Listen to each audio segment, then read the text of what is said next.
அல்லாஹ்வின் நல்லடியார்களே, நீங்க இந்த கல்வி மதரசால என்ன போதிக்கப்படுதுன்னு நினைக்கிறீங்க? பரிசுத்த குர்ஆன் ஹதீஸ் போதிக்கப்படுகிறது. இந்த குர்ஆன் காலங்கள் கடந்தும் தன்னுடைய முஅஜிசாக்களை வெளிப்படுத்திக் கொண்டிருக்கிறது. இந்த ஹதீஸ் ஹஜ்ரத் ரசூலுல்லாஹி ஸல்லல்லாஹு அலைஹி வஸல்லம் அவர்கள் இந்த உம்மத்திற்கு சொன்ன வார்த்தை கியாமத் நாள் வரை வருகின்ற பிரச்சனைக்கு தீர்வாக வந்து கொண்டிருக்கிறது.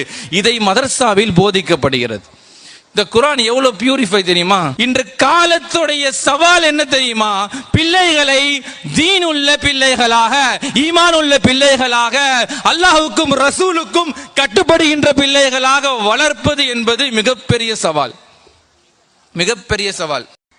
கல்வியாளர்கள், தீன் உள்ளவர்கள் அதை கட்டுப்படுத்திக் கொள்கிறார்கள். உலகத்துல எந்த ஜீனத்தை பார்த்தாலும் ஒரு ஸ்டெப் பின்னாடி தான் போவாங்களே தவிர, உலமாக்கள், இல்மு உள்ளவர்கள், இல்மே நாஃபியா கொடுக்கப்பட்டவர்கள் ஒருபொழுதும் உலகத்துடைய மோகங்களுக்கு மூழ்கி போக மாட்டார்கள். இது ரப்புல் ஆலமீன் ஒரு லைவ் டெலிகாஸ்ட அல்லாஹ் குர்ஆன்ல பதிவு செய்கிறான். ஒரு லைவா ஒரு விஷயத்தை அல்லாஹ் காண்பிக்கிறான். என்ன? ஃபஹரஜ அலா கௌமிஹி ஃபீ ஸீனத்தி.